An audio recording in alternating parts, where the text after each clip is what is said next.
O céu e o inferno, justiça divina, segundo o Espiritismo. Na morte violenta, as sensações não são precisamente as mesmas. Nenhuma desagregação inicial há começado previamente a separação do perispírito. A vida orgânica, em plena exuberância de força, é subitamente aniquilada. Nestas condições, o desprendimento só começa depois da morte e não pode completar-se rapidamente.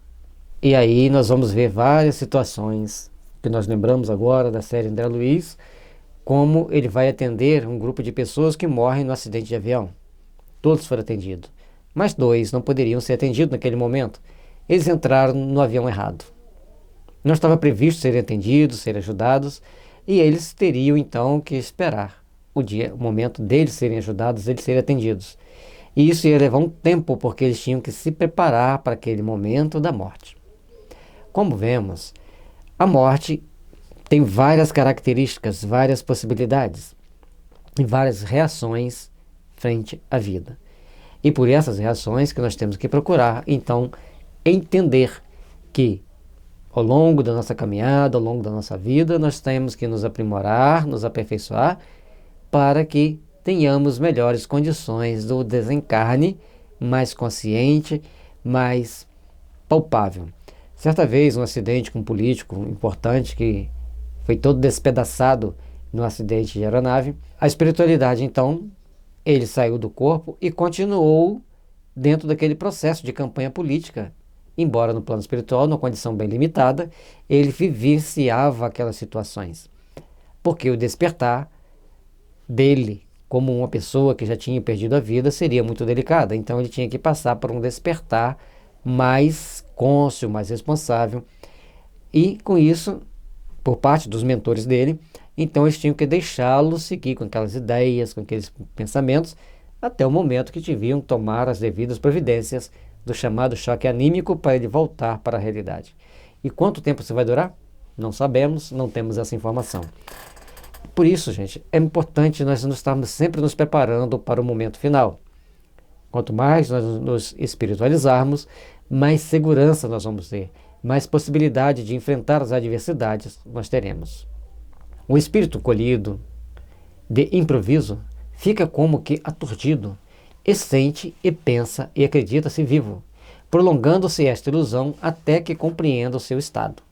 É conforme nós dissemos do político, ele continuou naquela ilusão, como se ele estivesse vivo, agindo, pensando daquela mesma forma, fazendo a campanha dele, até que ele conseguisse se despertar daquele estado. Não sabemos se já despertou. Esse estado intermediário entre a vida corporal e a vida espiritual é dos mais interessantes para ser estudado, porque apresenta o espetáculo singular de um espírito que julga material o seu corpo fluídico, experimentando ao mesmo tempo todas as sensações da vida orgânica. E aí é que vem o problema. Por isso que tem que ter uma certa proteção, e os protetores espirituais agem muito mais para proteger os familiares, os amigos que ficaram, do que aquele que partiu. Porque, como ele está mostrando aqui para nós, esse estado intermediário entre a vida corporal e a vida espiritual é extremamente interessante de ser estudado, porque ele é singular. A pessoa julga que está viva, julga que o corpo político dele é material e começa a experimentar as mesmas sensações da vida orgânica. Ter fome, ter sede, ter vontade de dormir e todas as vontades inerentes. Por isso, as nossas necessidades de procurar aprimorar o nosso espírito, aprimorar nossos sentimentos e fazer com que sejamos melhores a cada dia para termos os nossos amanhãs sempre mais pautados na justiça divina, na misericórdia divina e cultivando em nós os bons sentimentos, os bons ideais para sermos espíritos melhores. Há, além disso, dentro desse caso, uma série infinita de modalidades que variam segundo os conhecimentos e progressos morais do espírito. Então, Kardec está mostrando que nas mortes acidentais temos uma infinidade de situações, cada uma com a sua característica mais apropriada, cada uma com a sua sensação e com a sua necessidade de aperfeiçoar. Teve um livro que, eu não me lembro o nome do livro, a pessoa desencarna no acidente e ele começa, e um outro no assassinato. e ambos começam a trabalhar na investigação do caso. Mesmo eles sabiam que tinha morrido, mas não entendiam que tinha morrido. E até que em um dado momento eles entendem a questão da morte e começam a ajudar outros e outros, e até o momento que eles têm que seguir, porque recebe as devidas promoções, que cumpriu aquela meta, não pode ficar mais naquela atividade. Já despertou, já entendeu o processo. E aí vai seguindo por outros trâmites do processo evolutivo. É importante, assim, nós começarmos a entender a necessidade de aprimoramento, a necessidade de aperfeiçoamento para não passarmos por situações difíceis e complicadas. Achar que está vivo, ter todas as sensações do corpo físico e, na realidade, já não existe mais. Por isso, voltando aqui um instantinho, aqui nós vamos ver que tem uma infinidade de situações para cada caso. Outros há para os quais a situação se prolonga por anos inteiros. É uma situação, essa muito frequente, até nos casos de morte comum, que nada tendo de penosa para os espíritos adiantados, se torna horrível para os atrasados. A questão de atrasados e adiantados adiantados Kardec se refere aos mais espiritualizados, atrasados os menos espiritualizados. Mas dependendo da forma de educação que nós tivemos naquela encarnação, nós poderemos estar mais espiritualizado ou mais apegado às coisas materiais. A educação é extremamente importante na formação moral do espírito. No suicida, principalmente, excede a toda a expectativa. Preso ao corpo por todas as suas fibras, o perispírito faz repercutir na alma todas as sensações daquele com sofrimentos cruciantes. E aí nós temos que ter muito cuidado, porque as pessoas que têm um familiar que suicidou, quando eles deparam com essa situação, nós temos que mostrar que as atividades no bem, as preces de quem ficou, vai ajudar quem partiu. É importante entendermos isso. Mas, via de regra, quem partiu pelo suicídio passa por situações muito delicadas, muito complexas. A princípio, ele não acredita na vida espiritual. Então, as coisas vão sendo muito dificultosas para eles.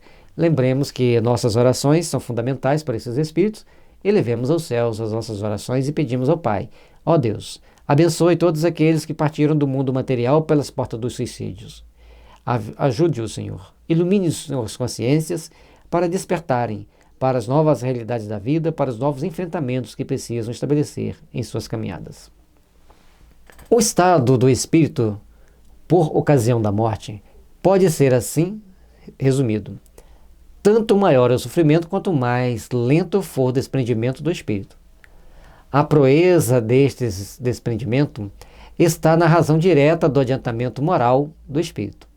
Para o espírito desmaterializado, de consciência pura, a morte é qual um sono breve, isento de agonia, cujo despertar é suavíssimo. E tem também uma determinada situação que o espírito desencarna, fica naquela perturbação, é levado por seus inimigos para regiões de sofrimento e lá ficam depurando, até que ele resolva fazer uma oração e despertar para Deus. Portanto, é sempre bom nós mandarmos comandos mentais para quem já morreu. Desperte para Deus. Desperte para a importância da oração. Ó vós que já estáis no mundo dos espíritos, despertai para a importância da oração. Despertai para a importância da fé em Deus. Despertai para a importância de acreditar na vida espiritual. E conforme Kardec deixa aqui para a gente, cada um, segundo as suas obras, vai passando por um processo de desprendimento até encontrar a verdadeira paz, o verdadeiro amor em seus corações. Que Jesus nos abençoe, nos ilumine e nos fortaleça nesses embates que a vida nos traz, para prosseguirmos sempre nos aperfeiçoando e aprimorando-nos espiritualmente, para conquistarmos a nós mesmos e podermos chegar no mundo dos espíritos de uma forma mais branda, mais pacífica e mais suave.